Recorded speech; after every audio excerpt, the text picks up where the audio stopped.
Halo teman-teman semuanya, perkenalkan saya Nikomang Arindia Sumerta. Saya merupakan mahasiswa semester 1 Prodi Pendidikan Biologi di Universitas Pendidikan Ganesha dengan NIM 2513041027. Di video ini saya akan menjelaskan mengenai daun tunggal dan juga daun majemuk, dan juga saya akan menjelaskan mengenai morfologi daun. Nah, langsung saja, mohon disimak ya videonya. Oke, pembahasan kita yang pertama yaitu mengenai daun tunggal atau folium kompleks dan daun majemuk atau folium compositum. Nah, yang pertama mengenai daun tunggal atau folium kompleks. Nah, seperti namanya, daun tunggal, dia hanya satu. Jadi, dia hanya memiliki satu helaian daun. Misalnya, dia cara pelekatannya pada batang menggunakan tangkai. Nah, dalam satu tangkai ini hanya ada satu helaian daun. Contohnya pada daun melati pada gambar. Dalam satu tangkainya dia hanya ada satu helaian daun. Nah, lain halnya dengan daun majemuk atau folium compositum. Pada daun majemuk itu satu tangkai daunnya atau biasanya disebut dengan tangkai ibu daun itu terdiri atau terdapat anak-anak daun. Yang mana anak-anak daun ini itu melekat pada yang namanya rahis atau sumbu tengah seperti pada gambar. Nah, tapi ada juga yang mana anak-anak daunnya itu tidak melekat pada rahis, namun dia muncul dari satu sumbu yang sama. Nah, nanti kita jelaskan di jenis daun majemuk lebih lanjut, oke? Nah, ciri-ciri dari daun majemuk itu pada bagian tangkai daun atau tangkai ibu daun itu terdapat gelondong. Jadi berbentuk seperti gelondong, seperti gambar di atas. Biasanya seperti itu, dia akan berbentuk gelondong. Nah, ciri-ciri lainnya adalah daun majemuk ini itu berbentuk satu kesatuan. Jadi daunnya ini itu dalam satu tangkai ibu daun itu dia satu kesatuan. Jadi kalau misalnya dia layu, dia akan layu bersama. Kalau misalnya dia kering, dia akan kering bersama. Nah, misalnya teman-teman menemukan daun seperti ini. Nah, itu bukan daun majemuk teman-teman, karena di sela-sela tangkai daunnya itu terdapat bunga ataupun buah. Nah, pada daun majemuk itu tidak ada karena mereka merupakan satu kesatuan. Jadi jangan terkecoh ya teman-teman kalau menemukan daun seperti ini. Itu dia mengecoh karena pelekatan daunnya itu seperti daun majemuk. Bukan berarti dia itu daun majemuk ya teman-teman. Nah, seperti yang sudah saya katakan tadi, bahwa daun majemuk ini itu ada jenisnya. Nah, daun majemuk itu terdiri dari dua jenis, yaitu daun majemuk penyirip dan juga daun majemuk penjari. Nah, daun majemuk penyirip atau pinnatus itu seperti gambar, itu pelekatan anak daunnya itu seperti sirip ikan. Jadi, anak daunnya ini itu melekat pada yang namanya itu rahis, yang seperti saya katakan tadi. Nah, berdasarkan jumlah rahisnya itu daun majemuk menyirip itu dapat dibagi ke dalam beberapa jenis. Nah, kalau misalnya rahisnya itu cuma satu atau seperti gambar hanya satu, itu disebut unipinnatus. Kalau dua itu disebut bipinnatus. Kalau rahisnya tiga itu disebut tripinnatus. Kalau rahisnya empat itu disebut quadripinnatus. Dan kalau rahisnya itu lebih dari empat itu disebut multipinnatus. Nah, kemudian kita beralih ke daun majemuk menjari. Nah, pada daun majemuk menjari ini itu dia pelekatan anak daunnya itu muncul dari satu sumbu seperti yang saya katakan tadi. Jadi dia tidak memiliki rahis. Dia itu hanya pelekatan anak daunnya itu ada pada satu sumbu yang sama. Nah, pengelompokan jenis dari daun majemuk menjari ini itu dihitung dari jumlah helaian daunnya. Jadi bukan jumlah rahisnya, melainkan jumlah helaian daun. Nah, kalau misalnya helaian daunnya hanya satu, seperti di gambar, itu disebutnya unifoliolatus. Kalau misalnya dua itu bifoliolatus, kalau tiga trifoliolatus, kalau empat itu quadrifoliolatus, dan kalau lima dia disebutnya kalau misalnya lebih dari empat dia itu sebutannya multifoliolatus. Jadi seperti itu teman-teman. Namun kalau misalnya teman-teman diberikan contoh soal, itulah helaian daun pada daun tersebut. Nah, ini kan daun menyirip, daun majemuk menyirip. Jangan teman-teman sebutannya pinatus, karena pinatus itu untuk jumlah rahis, bukan helaian daun. Jadi, teman-teman gunakan poliolatus, karena poliolatus itu menghitung jumlah helaian daun, bukan walaupun dia itu menyirip, bukan rahis yang dihitung, bukan jadinya misalnya dia satu helaian daun, bukan sebutannya itu unipinatus tapi unifoliolatus. Jadi seperti itu. Nah, materi kita yang selanjutnya yaitu mengenai tentang morfologi daun atau bentuk daun yang terlihat, yaitu yang akan kita pelajari di video ini yaitu mengenai circumscriptio daun atau bentuk helaian daun, apex foli, margo foli, dan juga base foli pada daun. Nah, yang pertama mengenai circumscriptio daun. Nah, secara garis besarnya bentuk helaian daun itu dapat dibagi menjadi 4. Yang pertama, bagian terlebarnya berada di tengah daun. Nah, seperti namanya, ya bagian terlebar itu berada di tengah daun. Jadi kalau misalnya teman-teman melihat satu daun, kita identifikasi bagian terlebarnya itu berada di mana, apakah di tengah, apakah di ujung, apakah di pangkal daun, seperti itu. Nah, sekarang kita bahas mengenai bagian terlebar berada di tengah daun. Itu terbagi lagi menjadi beberapa jenis. Yang pertama itu berbentuk bulat atau sebutannya orbicularis. Nah, orbicularis ini itu panjang banding lebarnya itu 1:1. Jadi seperti pada gambar. Jadi panjang banding lebar itu 1:1. Kemudian bentuk yang kedua yaitu bentuk perisai atau peltatus. Nah, bentuk perisai ini itu dilihat dari pelekatan tangkai daunnya. Jadi tangkai daun itu tidak melekat di base atau pangkal daun, tapi dia itu melekat di tengah daun.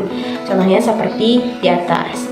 Jadi kalau misalnya teman-teman menemukan daun pelekatan tangkainya itu di tengah, berarti bentuk helaian daunnya itu adalah peltatus. Kemudian yang kedua yaitu bentuknya ovalis.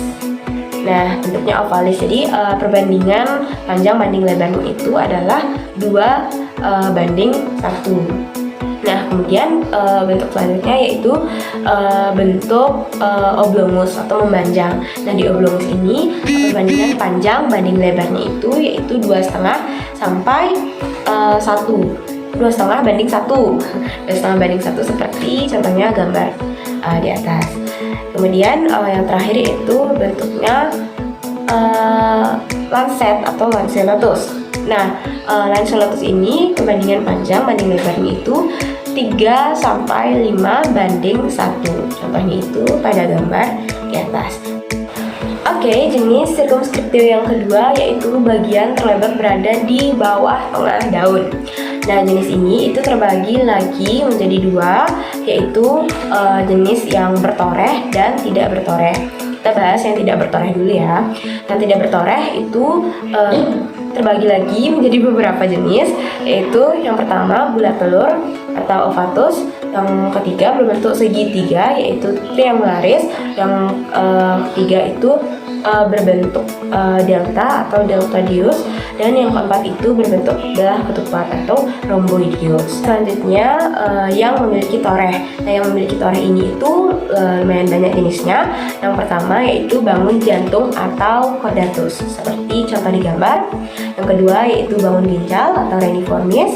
Yang ketiga yaitu bangun anak panah atau sagittatus. Yang keempat yaitu bangun tombak atau hastatus, dan yang terakhir yaitu Barthalina atau auriculatus. Oke, selanjutnya kita bahas jenis circumscriptio yang ketiga, yaitu bagian terlebar berada di atas tengah daun. Jadi membedakannya itu cukup mudah teman-teman, karena ini merupakan kebalikannya dari bentuk terlebar berada di bawah tengah daun. Jadi jenisnya itu ada 4, yaitu bulat sungsang atau obovatus. Kemudian yang kedua berbentuk jantung terbalik atau obcordatus. Kemudian berbentuk segitiga terbalik atau cuneatus. Kemudian yang terakhir itu berbentuk spatula atau sundip itu biasanya disebut spatulatus. Nah, selanjutnya bentuk circumscriptio yang keempat, yaitu tidak ada bagian terlebarnya. Jadi dari pangkal hingga ujung itu besarnya hampir sama. Nah, di jenis ini itu dibagi lagi ke dalam dua jenis. Nah, yang pertama itu berbentuk garis atau linear. Nah, bentuk linear ini itu ciri-cirinya itu dia berbentuk pipih dan juga panjang. Nah, yang kedua itu berbentuk pita atau ligulatus. Nah, sebenarnya bentuk ligulatus ini itu hampir sama bentuknya dengan linear tadi, tapi di sini perbedaannya itu dia lebih panjang ya teman-teman. Oke, selanjutnya kita beralih ke materi apex foli atau bagian ujung daun. Nah, bagian ujung daun ini terbagi lagi dalam beberapa jenis, yaitu yang pertama runcing akutus, yang kedua meruncing acuminatus. Dan ini kedua bagian ini itu kita harus bisa bedakan ya teman-teman. Jadi kalau misalnya akutus atau runcing itu dia cara meruncingnya itu secara perlahan. Jadi dari bagian tengah daun itu dia sudah mulai meruncing. Jadi kalau misalnya acuminatus itu dari bagian tengah daun dia sejajar dulu, tapi dari bagian atas baru dia mulai meruncing. Jadi nanti seperti contohnya di gambar. Jadi teman-teman bisa bedakan ya, yang mana akutus, yang mana acuminatus.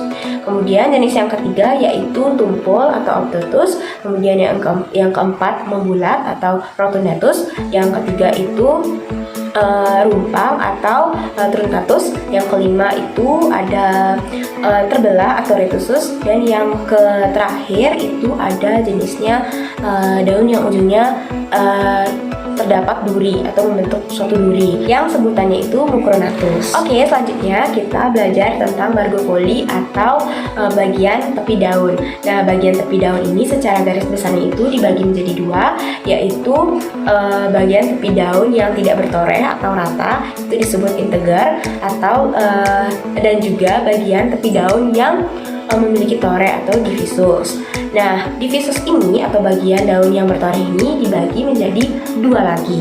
Nah, yaitu bagian bertoreh yang merdeka dan juga bagian bertoreh yang mengubah torehnya. Oke, yang pertama kita bahas mengenai bagian tepi daun bertoreh yang merdeka dulu. Nah, yang pertama itu jenisnya ada yang bergerigi, itu sebutannya 100. Kemudian yang kedua ada bergerigi ganda atau bi100. Kemudian yang ketiga ada bergigi atau dentatus. Kemudian ada yang beringgit atau serenatus. Dan ada yang berombak atau repandus. Oke, yang selanjutnya yaitu daun dengan tepi bertoreh yang mempengaruhi bentuknya. Nah, daun ini itu diklasifikasikan berdasarkan seberapa dalam torehnya. Nah, yang pertama itu daun berlekuk atau lobatus. Nah, lobatus ini itu adalah daun yang torehnya itu tidak sampai setengah dari tengah-tengah tulang daunnya. Jadi seperti contoh di gambar. Kemudian jenis yang kedua yaitu yang berlekuk. Nah, yang berlekuk ini itu jika dalam torehnya itu sedalam tengah-tengah dari tulang daunnya seperti gambar di atas. Kemudian yang ketiga itu bercangap. Nah, yang bercangap ini itu dalam daunnya itu atau dalam lekukan daunnya itu lebih dari tengah-tengah tulang daunnya seperti gambar di atas. Nah, jadi itu dia penjelasan mengenai margo foli. Kemudian kita beralih ke base foli atau bagian bawah daun atau pangkal daun. Nah, mempelajari pangkal daun itu hampir sama dengan bagian ujung daun ya teman-teman.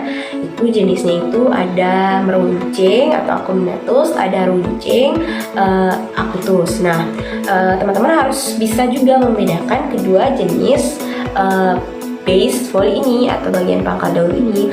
Cara membedakannya itu sama dengan membedakan bagian ujung daun. Nah, kalau misalnya dia akutus itu dia meruncingnya itu dari tengah. Jadi dari bagian tengah daun itu sudah mulai meruncing. Jadi meruncingnya itu perlahan.